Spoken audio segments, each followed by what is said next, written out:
Guys, kali ini Ojib sedang berada di dataran tinggi, tepatnya di Maribaya, Bandung. Wah, pemandangannya keren banget. Apalagi udaranya sejuk, bersih, tapi dingin. Kayaknya nggak cukup deh pakai satu lapis jaket kayak gini. Sampai menggigil dan juga merinding. Tapi ngomongin soal menggigil, kita kalau kedinginan tuh menggigil ya guys. Tapi kalau yang ini, kedinginan dia mengeras. Nah, kita ngomongin soal dodol. Pengen tahu nggak kenapa sih kalau dodol ini kena dingin, dia mengeras? Ada di salah satu liputannya yang sudah disiapkan sama teman-teman dari tim Tahu Nggak Sih. Spesial buat kamu. Iya, kamu. Lihat ya.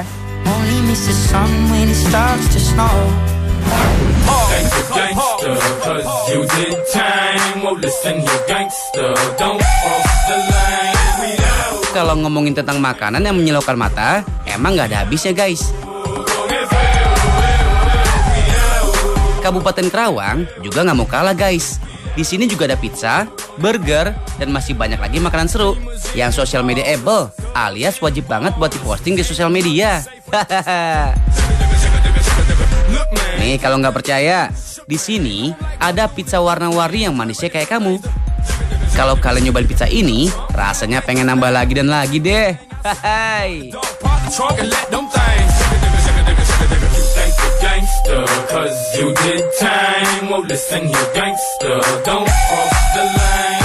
Toppingnya beragam guys, mulai dari yang lembut macam marshmallow sampai bola-bola coklat juga ada. Nah, topping-topping ini bisa dipilih sesuai dengan request kalian ya. Buat kalian yang ngerasa udah manis, bisa loh nyobain yang asin macam burger ini. Burger ini bentuknya juga macam-macam loh.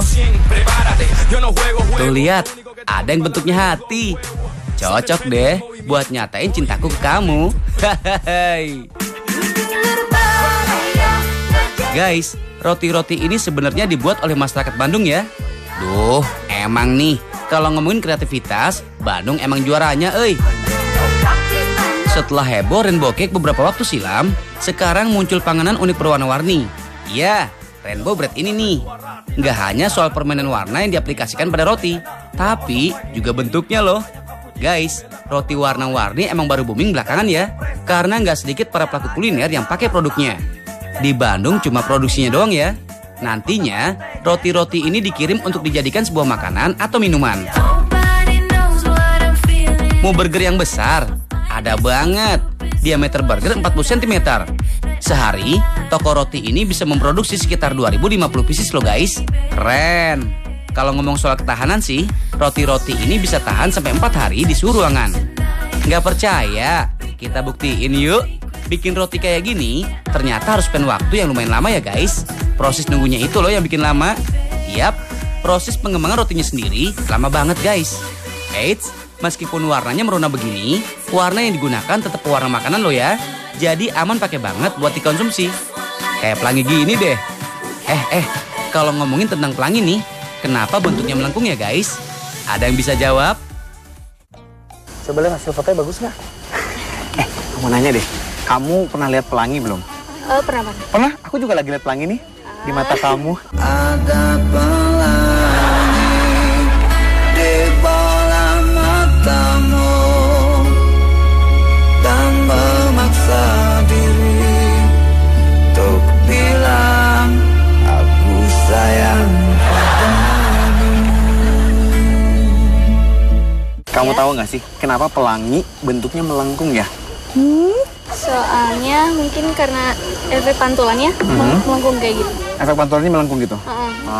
Nggak mungkin segitiga gitu ya? Bujur sangkar, trapesium, jajaran meja nggak mungkin ya? Enggak. Jadi melengkung karena dari pantulannya? Iya. Oke. Kamu udah lihat pelangi berapa kali? Nggak kehitung sih. Nggak kehitung. Hari ini udah lihat pelangi belum? Belum. Coba lihat sini deh. Kata-katanya selangit, tersenyum penuh misteri, matanya membikin ngeri, semua gadis-gadis remaja.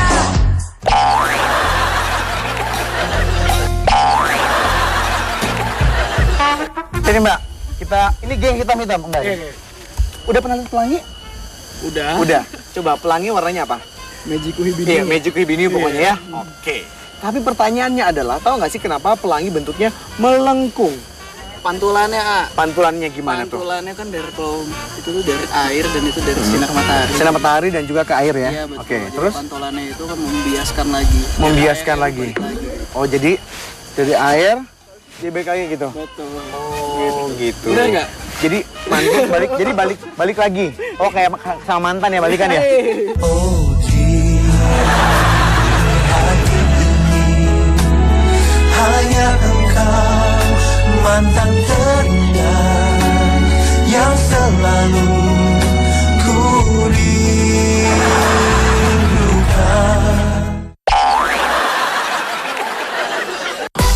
Nah, mengapa sekarang dia melengkung? Karena ya memang awan itu ada dalam jumlah yang cukup luas dan dia ada di atas permukaan bumi yang bumi itu berbentuk bola. Karena di buminya berbentuk bola, maka awannya juga ikut berbentuk seperti melengkung mengikuti permukaannya bumi. Akibatnya ketika dia membiaskan cahaya matahari, maka bentuk pelangi yang terbentuknya juga akan berbentuk lengkungan seperti lingkaran.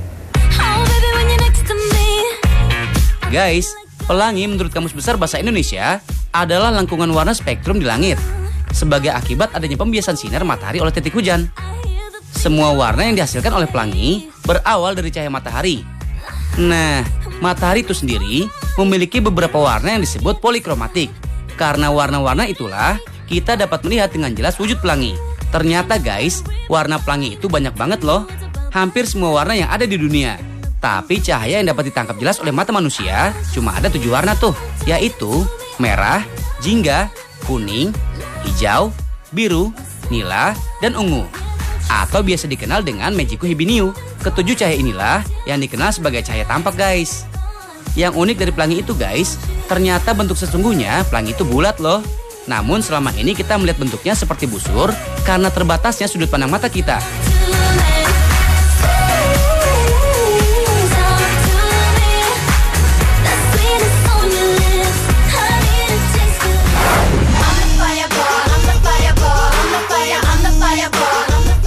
Guys, bukan cuma negara adidaya yang punya minuman soda favorit, tapi Karawang, Jawa Barat pun punya minuman unik yang gak kalah segarnya. Yap, Cola Van Java. Sebutan ini mengacu pada buah yang rasanya seperti minuman cola. Ini dia, buah kawista. Guys, di dalam buah kawista mengandung asam sitrat sebanyak 15% dan beberapa asam seperti asam kalsium, asam kalium, zat besi. Nah, asam sitrat itulah guys yang memberi rasa seperti pada minuman cola. Disebut dengan Cola Van Java soalnya kawista banyak ditemui di Pulau Jawa. Misalnya di wilayah Karawang, Jawa Barat dan Rembang, Jawa Tengah. Kawista tumbuh alami di Sri Lanka, India, Myanmar, Indochina, dan menyebar hingga ke Malaysia dan Indonesia. Ini nih yang namanya buah kawista. Kulit kawista keras guys. Saking kerasnya, saat jatuh ke tanah, buah kawista matang nggak bakal pecah tuh. Padahal ketinggian pohon kawista bisa mencapai 12 meter.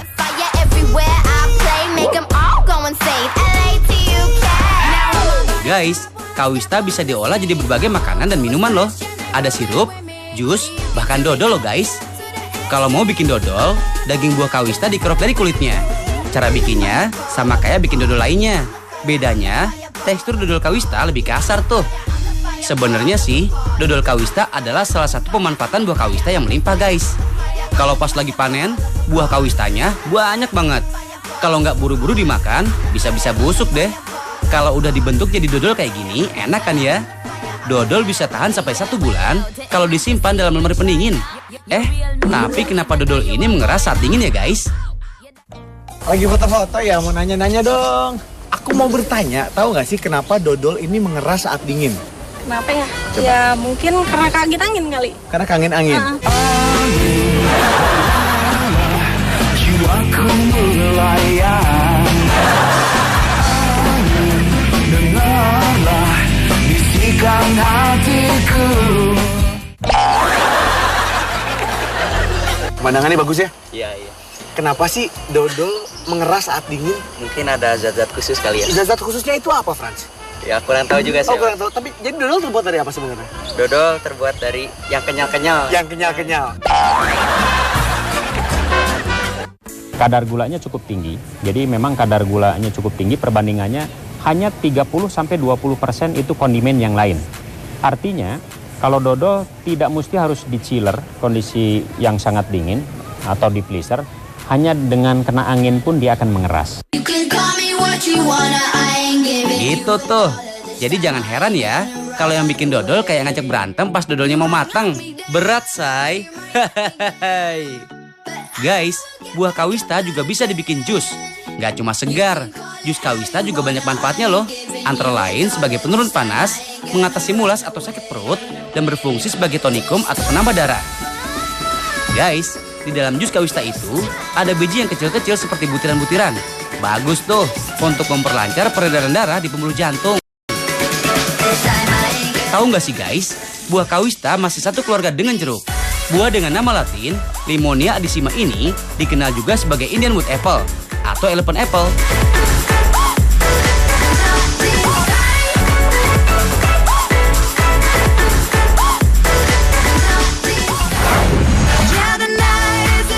Jangan kemana-mana dulu guys, katanya masih lapar. Abis ini kita mau ajakin kalian kulineran serba soto. Penasaran? Jangan ganti channel ya.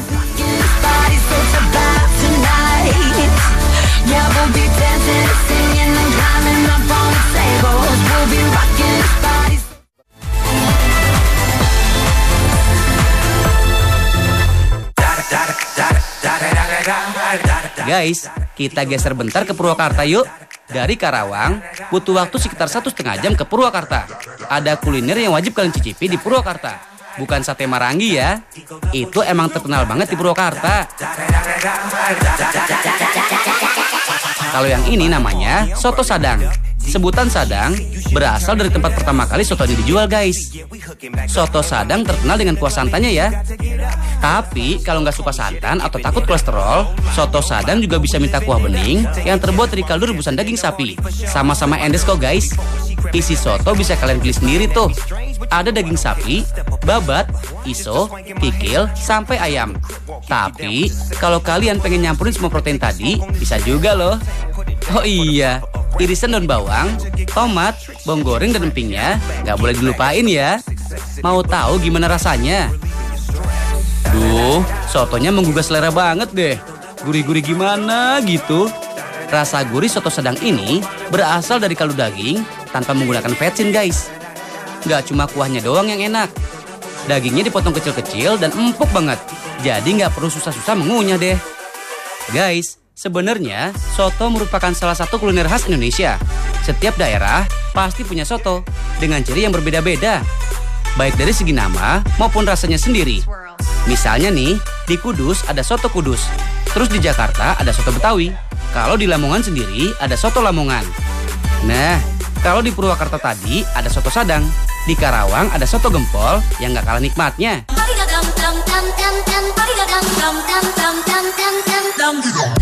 Hampir sama dengan soto Sadang, nama soto gempol sendiri berasal dari nama daerah.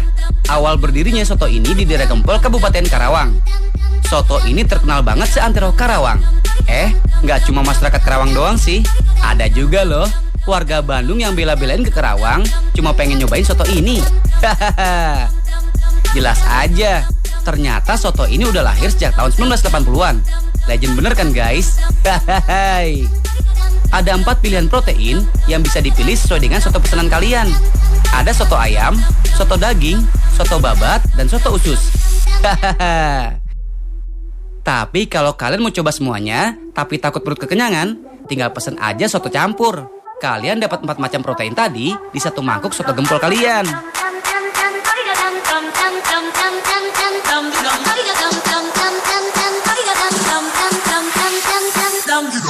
Guys, soto gempol sebenarnya mirip sama soto Betawi, tapi kuah soto gempol lebih kekuningan, sedangkan kuah soto Betawi cenderung putih. Hampir sama seperti soto Sadang, biasanya soto gempol disajikan bersama taburan emping dan daun bawang. Ada juga acar dan perasan jeruk nipis yang bikin soto makin gurih dan lezat. Kalau ke Karawang, kuliner satu ini jadi menu wajib yang harus kalian coba. Dijamin gak bakal nyesel dan pasti gak bungkus lagi deh. Selain soto Sadang, Kabupaten Karawang juga punya kuliner berupa pepes dengan berbagai isi. Hayo, kalian suka pepes apa? Ada pepes ayam, pepes tahu, pepes jamur, dan masih banyak pepes lainnya yang bisa kalian pilih. Inget-inget kata pepes, ada peribahasa berebut pepesan kosong ya. Apa sih mana peribahasa ini? Jangan ketawa-ketawa aja. Takut banget ditanya ya. Indonesia ini banyak peribahasa ya, Bal ya. Madep sini, Bal. Nah, gitu.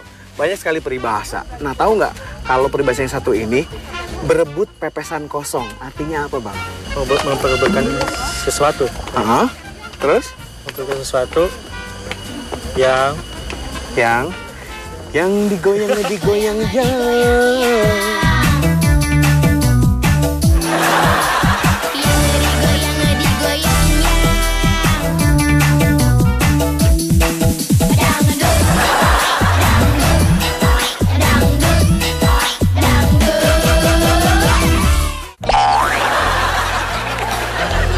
Indonesia ini banyak peribahasa ya, setuju ya? Nah, ada peribahasa yang satu ini bunyinya seperti ini.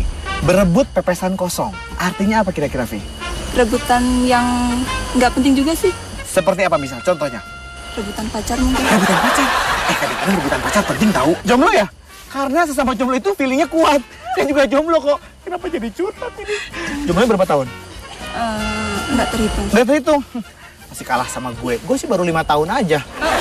Lebih lama nggak? Kayaknya di sebentar aku deh. Oke. Atau mungkin kita jodoh? Jika aku memang tercipta untukmu, jodoh pasti bertemu.